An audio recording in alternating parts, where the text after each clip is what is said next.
Having too many business ideas is super exhausting. Your best online business has been hiding right under your nose for years. And the crazy part is that it's only hiding in one of these three places. Once you know which bucket you fall into, your business path becomes stupidly obvious. Let me show you the three areas that people overlook every single day. Real quick, before I break these down, I just opened up a brand new Skool community. It's called Pick Your Online Business. And if you're thinking, well, which one is the best for me? That's literally what we help you solve inside of that community. I'll leave a link in the description. It's 100% free. Go check it out. Listen, I've helped hundreds of people pick their best online business. And the funny part is 90% of them were sitting on the idea the entire time. They just couldn't see it because they thought that it had to be some brand new genius invention. And I'll be honest, I used to do the same exact thing. I'm the 26 side hustle in 15 years guy. I would be sitting there scrolling for ideas, watching videos, trying to invent something out of thin air. Meanwhile, the stuff that I was already good at, my 25 years in sales, the stuff that people were already asking me for help with, I completely ignored that because it didn't feel special, I guess is the best way to describe it. It just felt normal to me. I was already doing it. Most people do this. And it's not that you're confused. You're just disconnected from the things that you've been doing for years that people would happily pay you for. And in many cases, they already are paying you for them. Here's the shift that I want you to make, and I'm going to help you in this video, is you don't find the best business ideas. You simply recognize them. The idea is already part of your life. You just haven't labeled it as a business yet. So let's get into the three places, and we're going to start with the easiest one, which is your career. If you've worked a 9-to-5 for any period of time, 5 years or more, some of you have been working 9-to-5s for 20 plus years. Like me, I worked at 25 years in corporate sales. I never once thought like, hey, I could take these skills to the online world. I was just looking at all the different business opportunities like drop shipping or start a blog or Amazon or whatever it was, whatever came across my feed. And I was like, oh, I can make money doing that. I would look at it. And I know a lot of you watching this have done the same exact thing. And we just ignore what's right under our nose. And I did the same thing. I'm no different than you. And the way that I like to frame this is your boss is a paying customer. They're paying you for your specific set of skills. They picked you, they chose you, they're validating you with a paycheck saying, hey, we think you're good at this thing, we're going to pay you. And if you get promoted, same thing, they think you're even better. And I want you to just look at it from that perspective.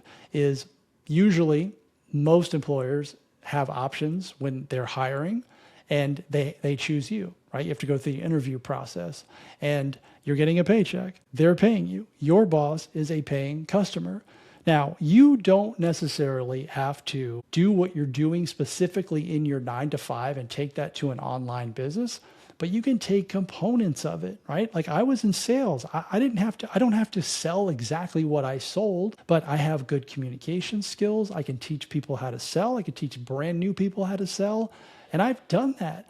I was very, very good on the phone for a long time because I did a lot of cold calling. I helped a lot of people with their cold calling. I helped scripts.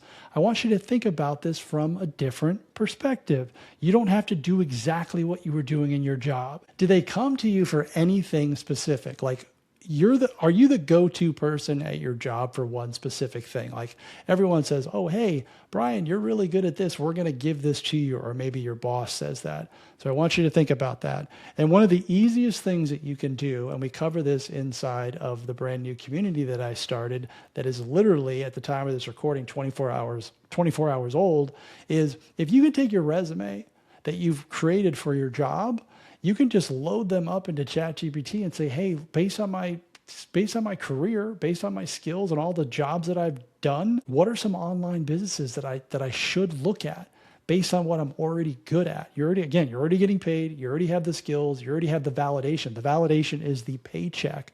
The validation is the fact that they've been paying you for a long period of time. I know that's a hard concept to grasp. That is the easiest thing to look at, is look at what you are already getting paid for. Go find more customers. Okay? That's what you need to do. Not look at something that you have no idea how to do. This is why people give up and they quit, is because they think they got to learn a brand new skill. And if you're working a 9 to 5 and you have a family and you have a busy life, you don't have time to learn something brand new. And certainly the majority of us are super impatient and we want to make money straight away. We want the $10,000 in 90 days without putting any work in or working 2 hours per day. By the way, that is a pipe dream and that does not happen. I've yet to meet anyone who can do that. But still, don't make it hard on yourself by learning something that's going to take you hours and hours and hours to learn how to do. You get frustrated, you quit, you go to the next thing. You get frustrated, you quit, you go to the next thing. And all of a sudden you become like me and you do 26 different side hustles in 15 years and you're burned out and you're pissed off. And I'm surprised that I even made it. So look at your 9 to 5. It is the easiest path. And there's so many different ways that you can monetize your existing skill set from your career. And I really don't have any tolerance for people who say, well, I can't do anything with my job. It's like, no, you're choosing not to. So place number 2 that you're not looking are your habits. And I like to also refer to this as your hobbies, like the stuff that you enjoy, that you like to do when you're outside of your job, right? This is a little bit sneaky because it doesn't actually feel like a skill, but habits or your hobbies are built skills. Like think about cooking or fitness, or, maybe you're good at planning trips or budgeting, or, you got a good skincare routine, or the way you organize your life, or whatever it is. Like all that stuff is monetizable, all of it. And you don't think it is because you start to talk about things like, well, nobody would ever buy it from me. It's like, well, no one's ever going to buy it from you if you don't find out. Like, let the market decide. If you've ever said to yourself, no one's going to buy that from me. Number one, there's no evidence that exists because you haven't tried. It's like, put it out there, let the people decide, let the market decide. So I would want you to think about what you're good at or what you like to do, not related to your job. If you don't have any appetite to do anything related to your 9 to 5, which I totally get, then look at your hobbies, right? Yeah, again, all the things that I just mentioned, cooking, fitness, planning trips, all the things that you have skills, or people have said to you, hey, you're really good at that thing, you should probably start a business. I mean, that is the biggest signal that I could possibly give to you if someone has ever said that to you. And it really only takes one person. Then you just have to have the belief, and you'll never know it until you try. So that is the second bucket, or the second place where you would look to start an online business. Again, this is all related. This is stuff you know how to do already, so that you can avoid having to spend a bunch of time, effort, and energy trying to learn something that you may not even like. Usually your hobbies and your habits that you have, these are things that you like to do. So why not try to monetize them? Because business is supposed to be fun. It's not supposed to be exhausting and painful and time consuming. It is time consuming, but we want it to be fun. We want to have a good time. I have a good time doing my business. I enjoy it. And I work very, very hard, and I work a lot of hours, but I like doing it. And that's why I'm able to do that, is because I can't get enough of it. All right, here's the third place that I want you to look, which is really how I started my current business, is solving a problem for yourself, a problem that you've already solved for yourself. It's definitely my favorite one. If you solved a problem for yourself, and I mean anything, there are literally thousands of people who are 1 or 2 steps behind you who want the shortcut, right? So think about getting out of debt, or you lost weight, or you got promoted, or maybe you learned how to manage anxiety, or you fixed a relationship pattern, or taught yourself something like a tech skill. Like, those are all business ideas. I see it all the time inside of my Skool communities, where people are learning a brand new skill, but they're also teaching people as they're learning, right? So if you're interested in something, like for an example, if you're interested in AI, and you started teaching yourself about AI, not related to your job at all, and you are wanting to share what you're learning with other people. There are people, believe it or not, have not touched AI. These are just some rough examples here, but you don't have to have years and years and years and degrees and certifications to be able to help people. You just need to be a step or 2 ahead of them.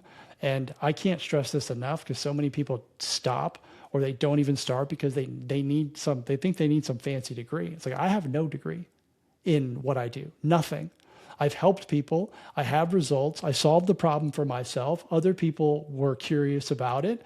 And I put myself out there, and I've been doing it for years. In the beginning, I had no idea what I was doing. I just was solving the problem for myself. Then other people started asking me about it, like, hey, how'd you do that? And I told them.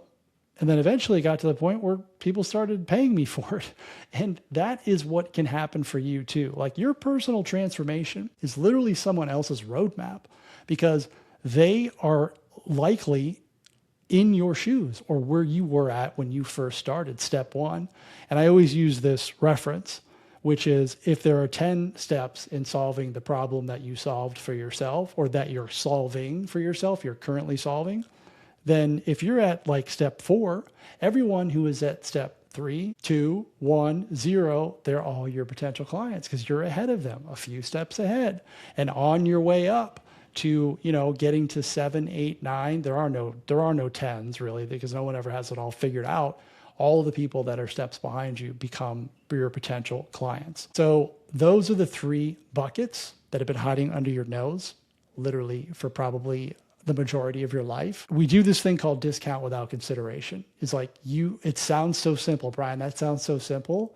We as human beings want to make everything complicated because we think it has to be, and it doesn't need to be complicated. It can be as simple as taking one skill from your job that you're good at and building an entire business around it. You have to have some belief, you have to have some confidence in yourself, and it would probably be a good idea if you had a little bit of support, which is why I'm going to mention again, I just started a brand new Skool community, free, that covers this issue, which solves the major problem, which is, what business do I start? I don't even know what to do.